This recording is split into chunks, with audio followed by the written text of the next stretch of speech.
Cancer का नाम सुनते ही अक्सर हमारे शरीर में सिहरन सी होने लगती है। ऐसा नहीं है कि कैंसर एक असाध्य रोग है। आधुनिक मेडिसिन जगत के निरंतर प्रगति बतौर हर साल लाखों लोग मौत के मुंह में जाने से सफलतापूर्वक बचाए जाते हैं। कैंसर के शुरुआती चरणों में अगर पता चल जाए तो कैंसर से पूर्ण छुटकारा भी मिल सकता है। इसके बावजूद भी हर साल हमारे लोग कैंसर से डायग्नोज होते हैं। नमस्कार, मैं हूं चेतना मनकोटिया। रितम के खास प्रोग्राम बात पते की में आपका स्वागत है। हाल ही में WHO की एक रिपोर्ट के अनुसार कैंसर की वजह से देश में हर घंटे में 159 लोगों की मौत हो रही है। कैंसर जांच केंद्रों के जरिए बीते 8 साल में इस बीमारी से जुड़े लगभग 30 करोड़ गंभीर मामले सामने आए हैं। साल 2020 में करीब 14 लाख लोगों की इस बीमारी से मौत हुई। इसके मरीजों की संख्या में प्रति वर्ष 12.8% की बढ़ोतरी हो रही है। एक अनुमान के मुताबिक साल 2025 में ये बीमारी 15,69,793 की जिंदगी ले लेगी। ये बहुत ही भयावह तथ्य है। इसकी वजह क्या है? इतनी तेजी से ये मामले क्यों बढ़ रहे हैं? क्या इसे लेकर अभी भी व्यापक तौर पर अनदेखी चल रही है या फिर इस चुनौती से निपटने के लिए हमारे पास संसाधन नहीं है? ऐसे ही तमाम सवाल हमारे मन में हैं, जिनका जवाब देने के लिए हमारे साथ मौजूद हैं गुड़गांव के जाने माने ऑन्कोलॉजिस्ट डॉक्टर रुद्र आचार्य जी, जो अभी गुड़गांव के पारस अस्पताल में कार्यरत हैं। तो चलिए डॉक्टर से बात करते हैं। देश में लगभग हर घंटे में सैकड़ों मौतें होती हैं, तो इसका क्या कारण है ऐसा कि इतनी मौतें क्यों हो रही हैं? भारत में करीब पूरे साल में 14 लाख नए कैंसर पेशेंट डिटेक्ट होते हैं। आप सोचो 14 लाख को अगर आप डिवाइड भी करोगे तो हर 3 मिनट में एक कैंसर पेशेंट डिटेक्ट होता है। और उसमें से आप देखोगे सर्वाइवल के हिसाब से हमें ऑलमोस्ट जो इसकी मोर्टेलिटी है, जिसको हम डेथ मानते हैं, वो करीब 8 से 10 लाख पेशेंट्स हैं, क्योंकि पुराने पेशेंट्स और नए पेशेंट जो डिटेक्ट होते हैं। और कैंसर के 4 स्टेज हैं, स्टेज 1, स्टेज 2, स्टेज 3, स्टेज 4। जो चौथे स्टेज पे आते हैं वो उनको कोई इलाज नहीं होता है, उनको खाली जो भी ट्रीटमेंट दिया जाता है दबा के रखा जाता है। तो उसमें जो मोर्टेलिटी है या डेथ है वो सबसे हाईएस्ट है। स्टेज 1 और 2 में अर्ली अगर डिटेक्ट हो गया, सर्जरी, रेडियोथेरेपी, केमोथेरेपी होता है और इसकी कंप्लीटली क्योर है। लेकिन अगर स्टेज 3 है तो उसमें ऑलमोस्ट द क्योर रेट जो हमारी 95% होती है स्टेज 1, 2 में, वो गिर के वो रह जाती है 70% में। और उसमें केमोथेरेपी, रेडियोथेरेपी पहले देते हैं, बाद में सर्जरी करते हैं। तो ऐसे देखा गया है कि जो डेथ्स है वो इसलिए है कि भारत देश में कोई कैंसर की स्क्रीनिंग नहीं है। जैसे जितने बाहर की देश है सब में स्क्रीनिंग है। लंग कैंसर की ले लो, हेड एंड नेक कैंसर की ले लो, ब्रेस्ट कैंसर की ले लो, सर्वाइकल कैंसर ले लो, सबकी स्क्रीनिंग है। भारत देश में कोई स्क्रीनिंग नहीं है। सिर्फ पढ़े लिखे लोग जो है वो एनुअल जो हेल्थ चेक कराते हैं उसी में थोड़ा बहुत स्क्रीनिंग होता है। या डिटेक्ट अगर कोई कहीं से सिम्टम या साइन आया तो वो डॉक्टर के पास जाके जब डिटेक्ट होता है तभी उसी को हम स्क्रीनिंग, क्या इसको हम अर्ली डिटेक्शन कह सकते हैं। इसलिए भारत देश में ये देखा है जो 60-40 का रेशियो है, बाहर की देश में 60% अर्ली डिटेक्ट होते हैं, 40% लेट डिटेक्ट होते हैं। भारत देश में उसका उल्टा है, 60% एडवांस डिटेक्ट होते हैं और 40% अर्ली डिटेक्ट होते हैं। वो भी इतने सारे cancer awareness program, NGOs, doctors, cancer treating surgeons, physicians, radiation oncologist, इतने सारे कैंसर अवेयरनेस डेवलप करने के बावजूद ज़्यादातर हमने ऐसा देखा है, सुना है कि केसेस ज़्यादातर उन्हीं लोगों के मतलब तब पता चलता है जब उनका कैंसर ऑलरेडी 4th स्टेज में पहुंच गया होता है या तो 3rd स्टेज में होता है, तब किसी पेशेंट के बारे में पता चलता है। तो ऐसे में आप क्या बताएंगे कि स्टार्टिंग में इंसान अगर खुद से कैसे वो फील करे कि हाँ ये उसका एक सिम्टम हो सकता है, वो कैसे डिटेक्ट कर पाए? तो इसका मैं 2 तरह से जवाब दूंगा। सबसे पहले कि कैंसर मतलब डेथ, ये एक अनिवार्य सत्य होता था पिछले डिकेड से पहले, मतलब 10 साल पहले। लेकिन आज की डेट में हमारी जो थेरापीज है, चाहे वो सर्जरी है, सारे एडवांस सर्जरीज है, लेप्रोस्कोपी है, रोबोटिक है, ओपन सर्जरीज में भी एक्सटेंसिव सर्जरी होता है। पहले वेन और आर्टरी अगर इन्वॉल्व होता है उसको इनऑपरेबल डिटेक्ट किया जाता था, नाउ उसको भी हम रिकॉन्स्ट्रक्ट करके उसको नए डाल सकते हैं। तो तरह तरह के जो टेक्नोलॉजी में डेवलपमेंट हुआ है पिछले 10 साल में, वो कैंसर को डेथ के साथ इक्वल नहीं कह सकते हैं। और हम किसी भी स्टेज में पेशेंट आए, हम पेशेंट का स्टेज कभी चेंज नहीं कर सकते, लेकिन हर स्टेज में पेशेंट को नए तरह का जो ट्रीटमेंट है वो हम देते हैं। जैसे आपने बताया स्टेज 4 में पेशेंट आता है, लेकिन स्टेज 4 में उसको क्योर नहीं होगा, लेकिन उसको एक बेटर क्वालिटी ऑफ लाइफ दे सकते हैं। वो 5 साल या 7 साल जो भी जिएगा, पहले तो वो 1-2 साल में ही उनको दिक्कत होता था। आजकल इम्यूनोथेरेपी, टारगेटेड थेरापी, नए तरह की थेरापीज आए हैं, जिससे कि ये दिखाया गया है सीए लंग या सीए लिवर है या कोलोरेक्टल से लिवर मेटास्टेसिस है, ऐसे वाले पेशेंट 7 साल 10-10 साल तक मेडिसिन खा के टारगेटेड थेरापी, इम्यूनोथेरेपी लेके जी रहे हैं। मुद्दा मेन है कि कैंसर के बारे में अवेयरनेस फैलाना, अर्ली साइन और सिम्टम्स को हमें लोगों में बताना, ताकि वो जल्दी से डिटेक्ट करें। और जो मेन मुद्दा है कि जितने जल्दी डिटेक्ट होगा उतनी ट्रीटमेंट की कॉस्ट कम है और आउटकम सबसे दी बेस्ट है। सो ये बड़ा ही फायदेमंद है दोनों तरफ से, पेशेंट के लिए और डॉक्टर के लिए। तो अब आएंगे अर्ली साइन एंड सिम्टम की। अब वो ऑर्गन वाइज है, क्योंकि सारे चीज़ एक साथ में नहीं कह सकते हैं। अब ब्रेस्ट कैंसर देखेंगे, उसमें ब्रेस्ट में गांठ होता है। कोई भी गांठ अगर आप डिटेक्ट कर रहे हैं, चाहे वो ब्रेस्ट के अंदर हो या एक्जिला या आर्मपिट बोलते हैं, वहाँ पे कोई भी गांठ है तो इमिडिएटली आप अपने डॉक्टर को दिखाओ। कोई भी निपल से डिस्चार्ज होता है, पानी आता है या लाल कलर का पानी आता है, तो डेफिनेटली आपको डॉक्टर को दिखाना है। तो ये रहा ब्रेस्ट का। लेकिन स्किन के चेंजेस, जैसे आपने ऑरेंज देखा है, ऑरेंज जैसे का स्किन जैसे थिक होता है, अगर ऐसे स्किन में चेंजेस भी आते हैं तो वो भी ब्रेस्ट कैंसर के साइन होते हैं। नाउ अब आएंगे हम गर्भाशय कैंसर की।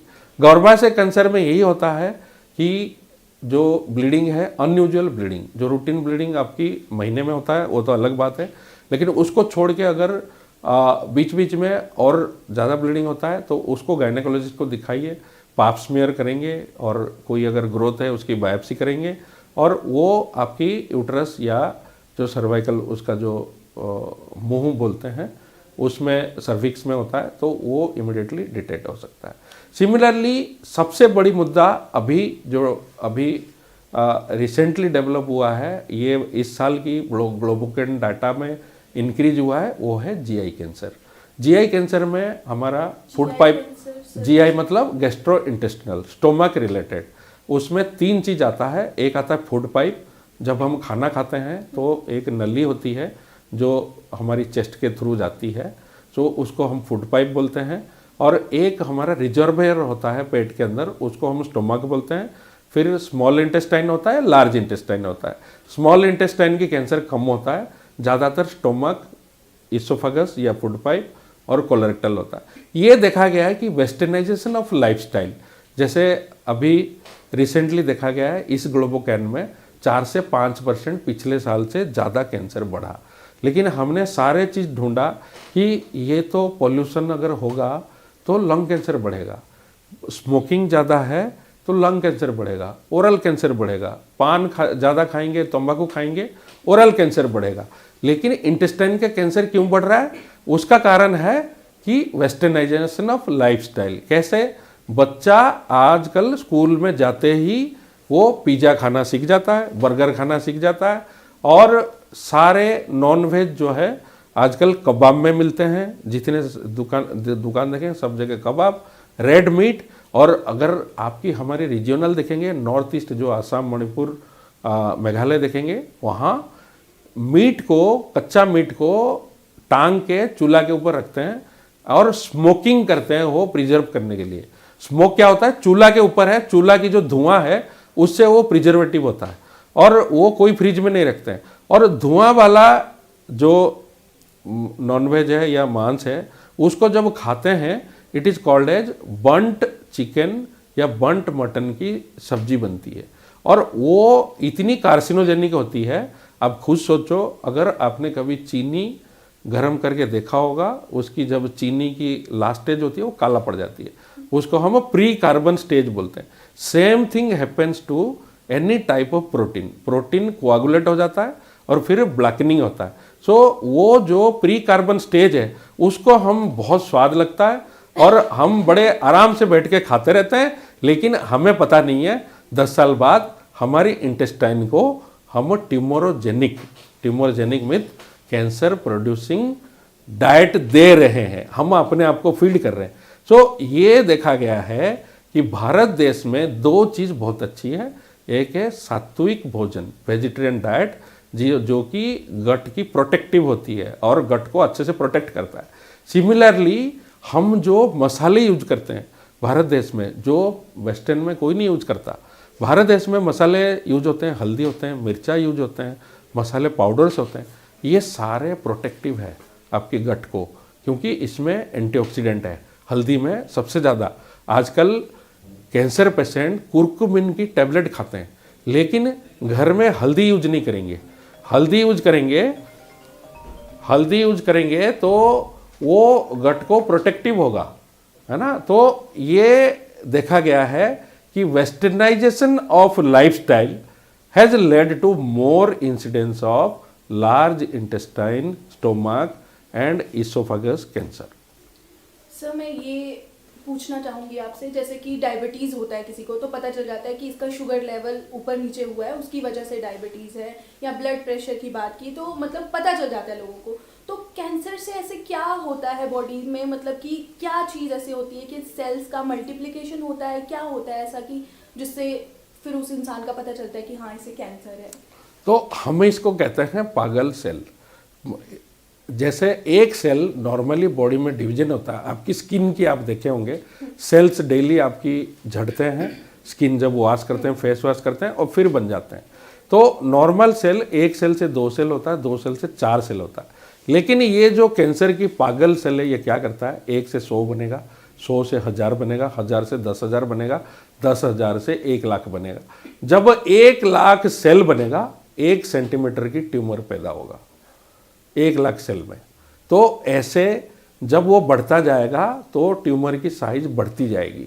सो ये देखा गया है कि जो सेलुलर डिवीजन है, वो उसकी uncontrolled cellular division leads to oncogenesis which is responsible for making the tumor। और ये जो चीज़ है, ट्यूमर होने से पहले जो सिम्टम्स, जो कॉमन जनरल सिम्टम्स होती है, आपको भूख कम लगना, कोई भी खाना खाते हैं वो पचता नहीं है, बॉडी वेट यूजुअली देखा गया है, जितने पेशेंट आते हैं sudden loss of body weight 4-5 kilo कम हो गया। अब जब ढूंढेंगे तो जरूर कुछ ना कुछ निकलेगा। ऐसे ही एनीमिया, जैसे कोलोरेक्टल कैंसर है, जीआई कैंसर है, स्टोमक कैंसर है, ये सब में ब्लीडिंग होता है। ब्लीडिंग होके बॉडी के अंदर की हेमोग्लोबिन वो कम हो जाता है, 6, 7, 4 तक चला जाता है। तो ऐसे जब नॉर्मली हमारा 14 से 15 रहता है, तो ऐसे अगर हेमोग्लोबिन कम है, उसमें जब कॉज ढूंढेंगे जरूर आपको कोई ना कोई कैंसर मिलेगा। ऐसे ही फूड पाइप का कैंसर में डिस्फेजिया होता है, कोई भी खाना खाता है निगल नहीं पाएंगे क्योंकि वो लुमेन को बंद कर दिया, अब निगल ही नहीं पाओगे, तो वो वैसा होता है। दूसरा जो सबसे भारत देश में कॉमन है, हेड एंड नेक कैंसर है। हेड एंड नेक कैंसर इसलिए कॉमन है, मुंह के अंदर जो आपकी जीभ है, जो आपकी तलवा है, आपकी बकल मिकोजा जो साइड वाली चिक के इनसाइड वाला है, ये सब में कैंसर, ये और जो सामने वाला दांत है, इसमें कैंसर होता है। ये इसलिए है क्योंकि भारत देश में जो गुटखा, तंबाकू और स्मोकिंग, और सबसे जो कॉमनेस्ट लेबरर में पाया जाता है खैनी, सारे लोग ये यूज करते हैं। और ये ओरल टोबैको है, और ओरल टोबैको सबसे ज़्यादा ओरल कैंसर या हेड एंड नेक कैंसर या मुख कैंसर कह सकते हो, वो सबसे ज़्यादा पैदा करता है। ये भारत है पूरे वर्ल्ड का कैपिटल है ओरल कैंसर में। लेकिन फिर भी हम हर महीने दिल्ली में 40 कैंसर सेंटर है और हमारी उसमें से एक है, फिर भी हम हर महीने कम से कम 10 केस ट्रीट करते हैं। आप सोचो कितनी मात्रा में लोग इसके अफेक्टेड हैं, क्योंकि टोबैको का जो इफ़ेक्ट है वो कब स्टार्ट होता है, जब बच्चा स्कूल जाता है और 15 साल की उम्र में कॉम्पिटिटिव में दूसरे बच्चे स्मोकिंग करते हैं, देख के स्मोकिंग शुरू करता है। लेकिन उसको कैंसर कब होता है, वो होता है 40 साल में, क्योंकि इतने देर तक वो जितनी तंबाकू लिया वो आपकी म्यूकोजा, जो मुख की जो लाइनिंग है उसको चेंज करता गया और लास्ट में वो कैंसर बनेगा। तो जब कैंसर बना तो उस समय वो घर का मोस्ट अर्निंग मेंबर होता है। 40 साल में वो अपने घर को अर्निंग मेंबर बनते हैं, लेकिन वही बंदा कैंसर से उस समय जब पीड़ित होता है पूरे घर परेशान हो जाता है, क्योंकि आपकी फाइनेंशियल जो इनकम है वो आपकी बंद हो जाती है और जो आपके घर में जो भी फाइनेंसेस है वो उसका ट्रीटमेंट में खर्चा भी होता है। कैंसर की बात सामने आती है तो ये सबके लिए एक बहुत बड़ा झटका सा होता है, क्योंकि कैंसर नॉर्मल चीज़ नहीं मानी जाती है।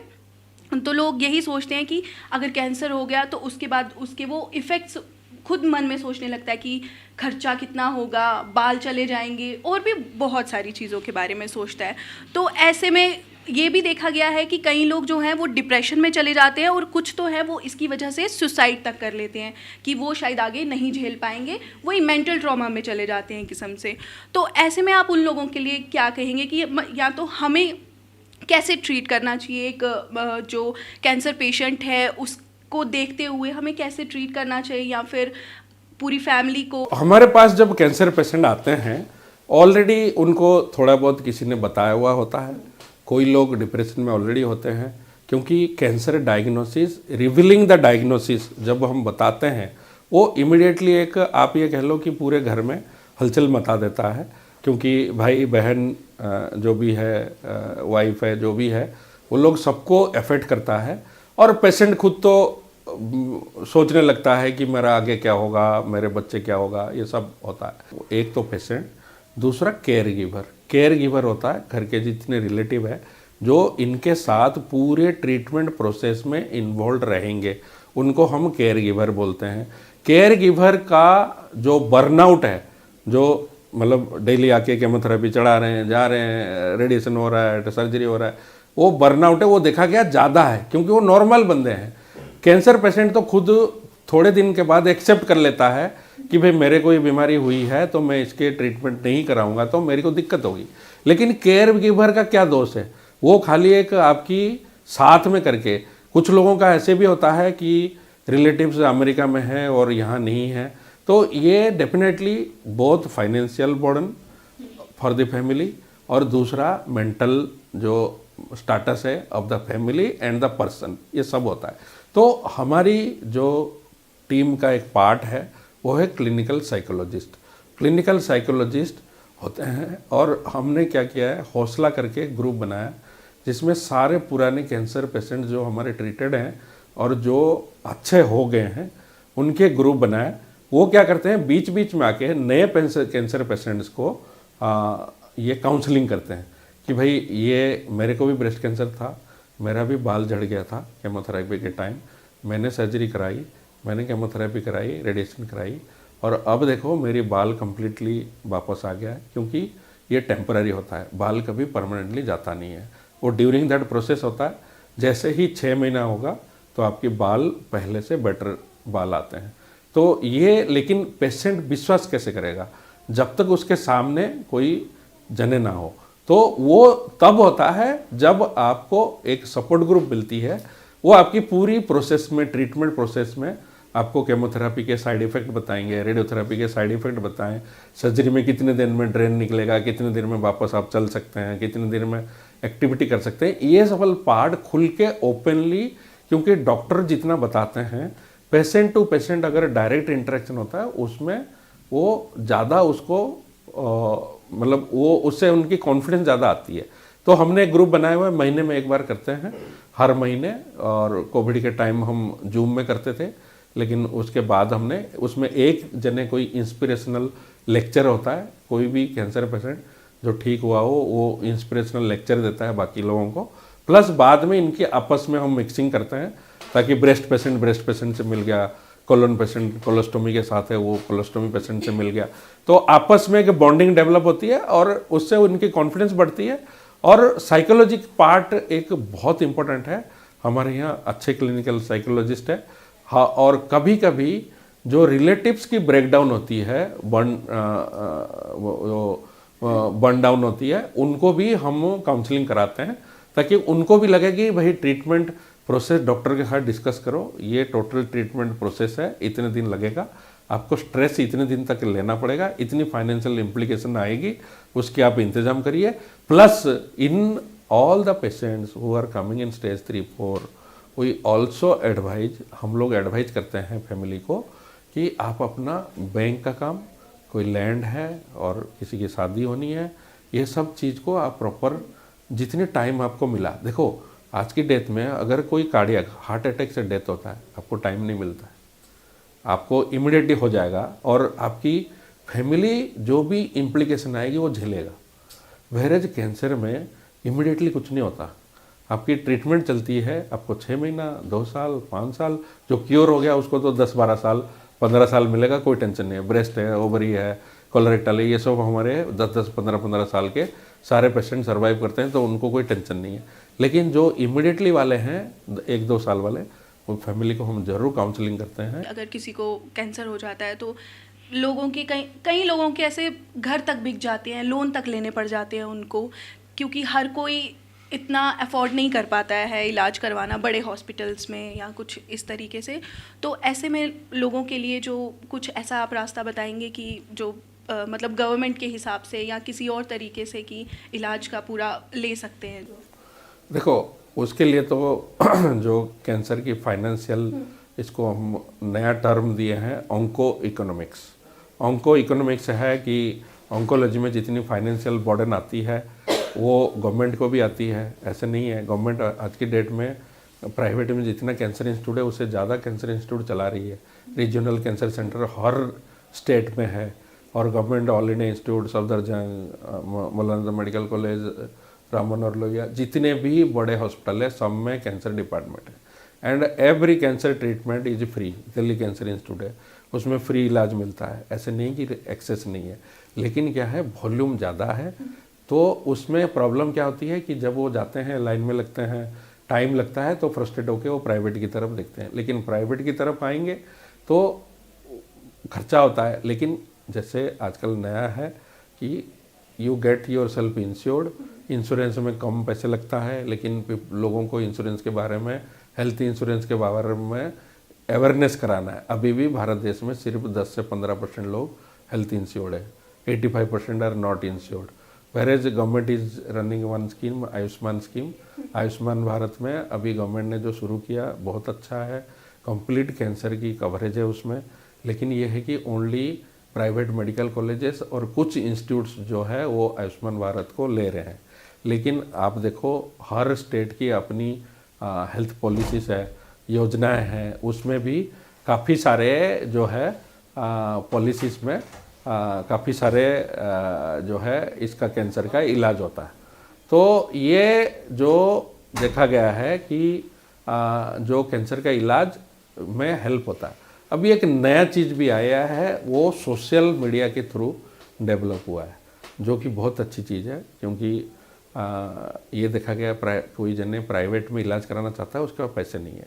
लेकिन अभी काफ़ी सारे सोशल मीडिया के थ्रू जो है ये फाइनेंशियल ग्रुप्स है, इम्पैक्ट गुरु है, बाकी चीज़ें आ गया है, जो आपकी केस स्टडी को एक स्टोरी बना के सोशल मीडिया में डालते हैं, उसके ऊपर कलेक्शन होता है और अल्टीमेटली वो पेशेंट की रिलेटिव को हेल्प मिलता है इन ट्रीटमेंट। तो जैसे कि सर आपने बार बार बात की कि कैंसर अलग अलग तरह का होता है और हर तरह का कैंसर जानलेवा होता है, जाहिर सी बात है। तो लेकिन सर जो WHO ने अभी अपनी एक रिपोर्ट जारी की थी, उसमें ज़्यादातर जो केसेस थे वो ओरल कैंसर, ब्रेस्ट कैंसर और सर्वाइकल कैंसर के थे। और ये इतने ज़्यादा केसेस थे जो कि लाखों या हज़ारों में नहीं करोड़ों में थे। तो ऐसा क्यों है कि इन केसेस के इतने ज़्यादा मामले आते हैं? क्या ऐसा ये मतलब कि जेनेटिक तो नहीं होती ये सारी चीज़ें, कि ऐसा क्या है? ये देखा गया है कि भारत देश में भी मुंह का कैंसर, और सर्वाइकल कैंसर और ब्रेस्ट कैंसर ज़्यादा होता है। क्योंकि ये देखो हमारी जो मेन पॉपुलेशन है वो लो इनकम ग्रुप है। लो इनकम ग्रुप में आप देखोगे अगर कोई जने है तो टोबैको इज़ रैम्पेंट यूज़, और सर्वाइकल कैंसर इसलिए कि जो फीमेल्स की जो हाइजीन होता है वो हाइजीन प्रॉपर नहीं होती, जिससे कि आपकी सर्वाइकल कैंसर की ज़्यादा चांसेस है। क्योंकि ह्यूमन पैपिलोमा वायरस करके वायरस है वो जो आपकी फीमेल्स में ज़्यादा होती है। और सिमिलरली जो हमारी मुंह की कैंसर है उसमें टोबैको और ये अपने गुटखा जितनी टोबैको प्रोडक्ट्स है, ओरल टोबैको प्रोडक्ट्स है वो ज़्यादा होते हैं। और सबसे जो मेन मुद्दा है ब्रेस्ट कैंसर। ब्रेस्ट कैंसर ये देखा गया है कि भारत की जो वो गांव में नहीं होता, ज़्यादा होता है सिटीज़ में। क्योंकि working women who are under stress they develop the maximum of the breast cancer. तो इसमें ये देखा गया है कि बेंगलोर, हैदराबाद, दिल्ली, बॉम्बे जितनी मेट्रोपॉलिटन सिटीज़ है उसमें ब्रेस्ट कैंसर की इंसिडेंस ज़्यादा है। जो इंडियन डाटा है, पॉपुलेशन बेस्ड रजिस्ट्री है, और दिल्ली में जो दिल्ली का PBCR है, दिल्ली का पॉपुलेशन बेस्ड कैंसर रजिस्ट्री है, उसमें भी ब्रेस्ट कैंसर की इंसिडेंस इज़ वेरी हाई, बहुत ज़्यादा है। तो इसका एक ही उपाय है कि इसकी अर्ली सिम्टम जैसे मैंने बताया कि लम्प, निपल डिस्चार्ज या आर्मपिट में कोई नोड है तो या स्किन में चेंज है तो इसको जल्दी डिटेक्ट करें। नंबर 2 है कि जितने लोग हैं 40 साल से ऊपर हैं सबकी मामोग्राम होना चाहिए। Mammogram is a basic screening of the breast, it is nothing but X-ray of the breast. Breast की अगर एक एक्सरे हमने मामोग्राम किया उसकी आजकल स्टेजिंग होती है, स्कोरिंग होती है, विराट स्कोरिंग बोलते हैं, जिसमें आपको 5 मिनट में बता देगा कि इसमें अगर लंप पड़ा है वो लंप बिनाइन है कि कैंसर है। तो ये बहुत ही अच्छी चीज़ है। लेकिन अभी भी हमारे देश में पॉपुलेशन इतने ज़्यादा है कि हम प्रॉपर गवर्नमेंट फंडेड स्क्रीनिंग नहीं करते हैं। लेकिन हमारे साथ एक NGO जुड़ी हुई है गुड़गांव में, लाइफ टू यस करके।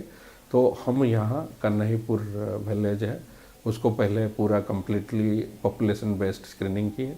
नाउ अभी हम रिसेंटली शुरू करने वाले हैं वजीराबाद में, तो जिसमें कि पारस हॉस्पिटल और लाइफ टू यस कॉम्बिनेशन में हम सारे जितने लेडीज़ हैं सबकी पॉपुलेशन बेस्ड हम ब्रेस्ट कैंसर के लिए स्क्रीनिंग करेंगे। तो ये एक प्रोसेस है अवेयरनेस, और ये बार बार मीडिया का भी रोल रहेगा कि कैंसर के बारे में जितने अवेयरनेस फैलाएं तो जल्दी डिटेक्ट हो और उसके इलाज हो पाए। आपने जैसे बोला कि स्ट्रेस, तो क्या स्ट्रेस एक मेन रीज़न है कैंसर का? ये देखा गया है कि lifestyle constitutes around 60% chance of, मतलब अगर हम लाइफस्टाइल को सिंपल रखेंगे 60% कैंसर हम प्रिवेंट कर सकते हैं। तो कैसे कि सुबह हम मॉर्निंग वॉक करेंगे, हमारी ब्रीदिंग एक्सरसाइजेस करेंगे, डाइट हम प्रॉपर वेजिटेरियन डाइट लेंगे, उसके बाद हम जो है अपने लाइफ में स्ट्रेस कम रखेंगे। हर जने आजकल नंबर 1 होना चाहता है, सबसे बढ़िया जॉब करना चाहता है, जो कि ठीक नहीं है।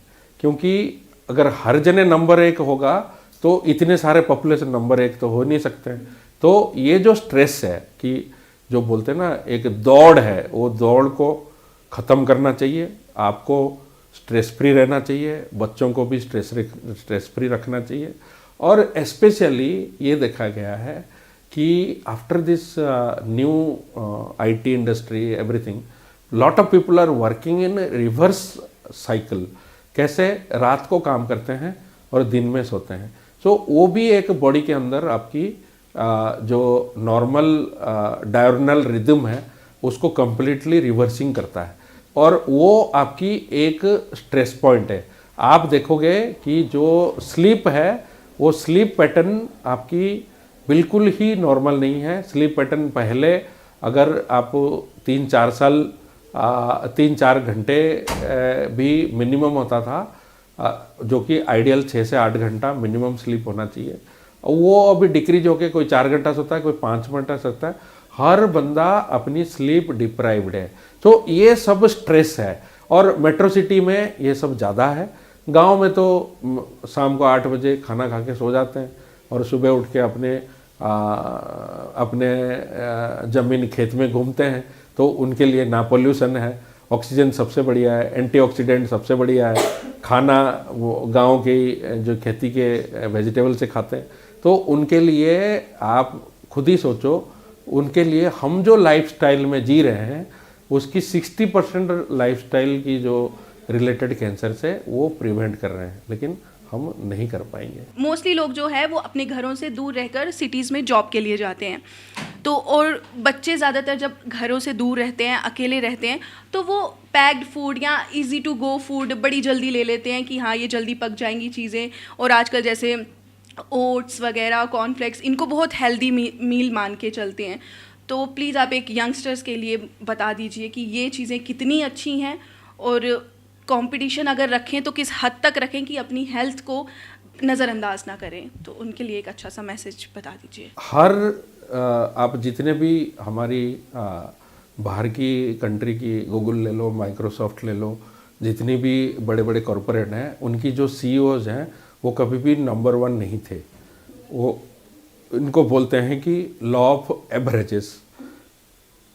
जितने एवरेज बच्चे हैं उनकी जितनी इंटेलिजेंस है उसके साथ साथ वो बाकी चीज़ें जैसे कम्युनिकेशन है या उनकी स्पोर्ट्स है, वो बाकी चीज़ें उनकी डेवलप होती है।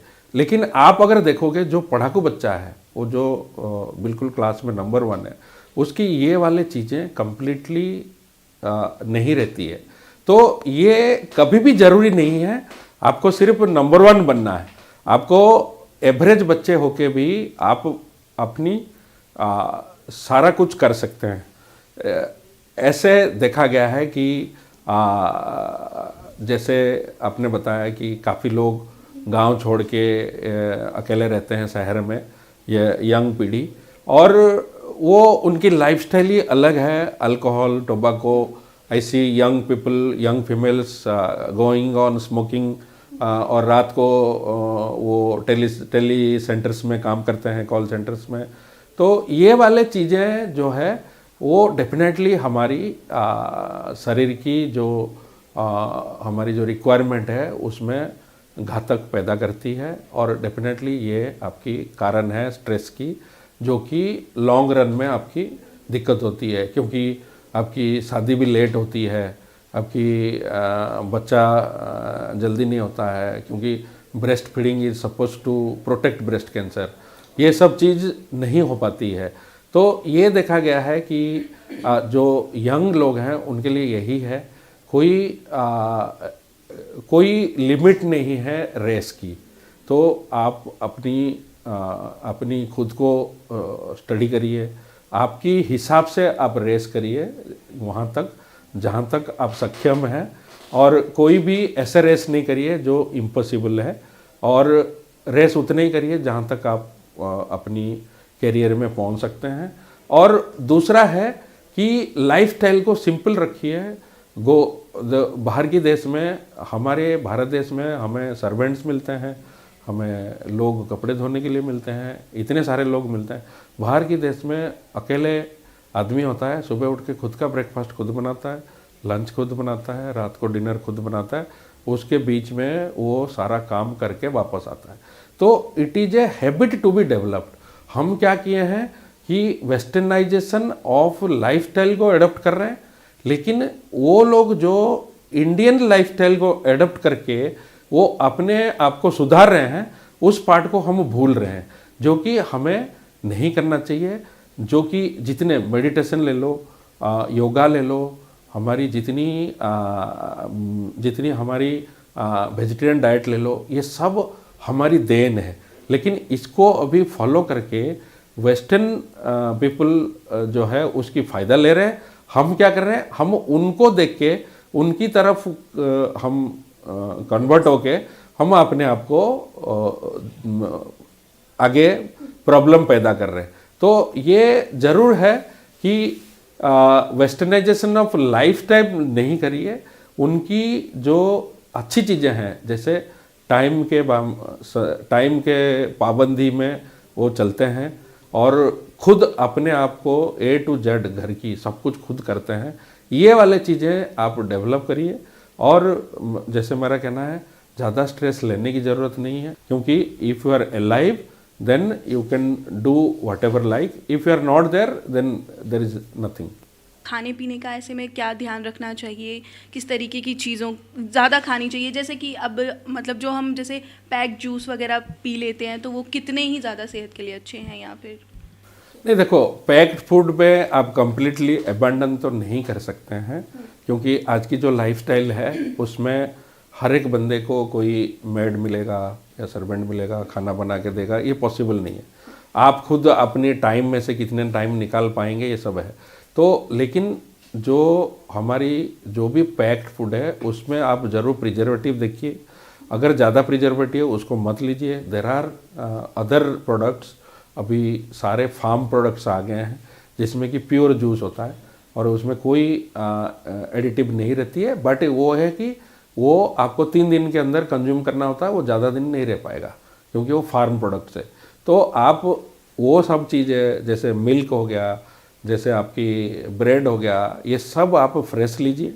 और सिमिलरली जो आपकी जो खाना होना चाहिए वो आपकी यूटेंसाइल्स है, वो भी आजकल देखा गया है कि lot of people were using plastic ware inside the microwave, वो उसमें भी काफ़ी सारे चीज़ें आ गया। तो आजकल चेंज हो गया है कि आप ग्लास वाला यूज करो, या आप खाना भी बनाते हो तो स्टील में बनाना है।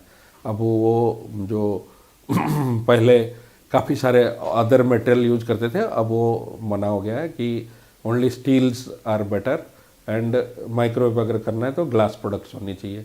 और खाने पीने में आपको जो नॉर्मल भारत की स्टैंडर्ड जो खाना है, रोटी दाल सब्जी, वही सबसे बढ़िया है। और जितनी फाइबर डाइट लेंगे, साग सब्जी ग्रीन वेजिटेबल जितने लेंगे, वो आपकी प्रोटेक्टिव होएगी। और साथ में नॉनवेज ऐसे नहीं कि नहीं ले सकते हैं, रेड मीट जिसको बोलते हैं, मटन और बीफ, ये सबको अवॉइड करिए। और आपको खाना है तो फिश और चिकन खा सकते हैं, लेकिन जितने आप, वो भी क्वांटिटी आपकी कंट्रोल्ड होनी चाहिए। और आपको जितनी सात्विक भोजन वेजिटेरियन में रहेंगे, आपका इंटेस्टाइन भी सही रहेगा, आपकी बॉडी के अंदर जो इंटरनल मिल्यू है वो सबसे बढ़िया रहता है। और सबसे इम्पोर्टेंट है, सुबह उठ के आप सैर करने जाइए। 1 घंटे आधे घंटे अगर आप सैर करेंगे, फ्रेश एयर से जो एंटीऑक्सीडेंट आप लेंगे, वो आपके शरीर में दिन भर आपको हेल्प करेगा। सर, मेरा एक आखिरी सवाल होगा आपसे कि अगर सर जैसे पिछले दौर से कंपेयर करें, तो क्या भारत में कैंसर के इलाज के लिए उसकी टेक्नोलॉजी में कोई एडवांसमेंट हुई है? भारत देश फॉर्चुनेटली हमारे यहाँ जो एडवांसमेंट्स है वो एट पार विथ USA और इंग्लैंड है। हमारे पास सारे चीज़ है जो उनके पास है। ये तो खाली बड़े बड़े नेता हैं जिनके पास पैसा है, वो भागते रहते हैं। लेकिन भारत देश में आज की डेट में इम्यूनोथेरेपी, टारगेटेड थेरेपी, जितने तरह के सर्जरीज की development, laparoscopy surgery, robotic surgery, बल्कि आधे देश की जो कंसल्टेंट्स हैं जो वहाँ काम कर रहे हैं, भारत से एक्सपोर्ट हो रहे हैं। भारत के लोग ही जाके वो सेंटर्स चलाते हैं। तो भारत इस मामले में काफ़ी एडवांस्ड है कि जो वेस्टर्न में जितनी डेवलपमेंट है, आजकल रोबोटिक देख लो, हर हॉस्पिटल में रोबोटिक सर्जरी हो रही है, लेप्रोस्कोपी सर्जरी हो रही है, इम्यूनोथेरेपी हो रही है, आपकी जितने तरह की एडवांस्ड केमोथेरेपी मॉलिक्यूल्स है। जिस दिन वहाँ USA FDA अप्रूव करता है, अमेरिका में जिस दिन रिलीज होता है, उसके अगले दिन इंडिया में होता है। तो हमारे पास कोई भी ऐसा नहीं है।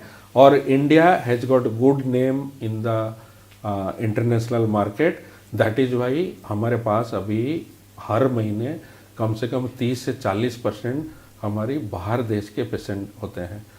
हम हर जगह OPD करने जाते हैं इंटरनेशनल, और वहाँ के पेशेंट्स हमारे पास आते हैं यहाँ इंडिया में, क्योंकि इलाज सस्ता है अमेरिका से। तो यहाँ से इलाज करके अपने घर जाते हैं। जितने अफ्रीकन कंट्रीज ले लो, केन्या, नाइजीरिया, इथियोपिया, सबसे पेशेंट आते हैं। इराक कंट्रीज़ में आते हैं, अफ़गानिस्तान आते हैं, बांग्लादेश आते हैं, नेपाल आते हैं। हर कंट्री से हमारे पास पेशेंट आते हैं जो लो इनकम कंट्रीज़ है, क्योंकि उस कंट्रीज़ में भारत की स्टैंडर्ड ट्रीटमेंट नहीं है। तो हम उस हिसाब से, देखो आप लिवर ट्रांसप्लांट ही देख लो, इतने लिवर ट्रांसप्लांट सेंटर्स हैं, तो हमारे पास जो ट्रीटमेंट की सबसे एडवांस सुविधा है। धन्यवाद। उम्मीद है आपके सारे सवालों के जवाब आपको मिल गए होंगे। अगली बार फिर मुलाकात होगी ऐसे ही किसी नए विषय के साथ।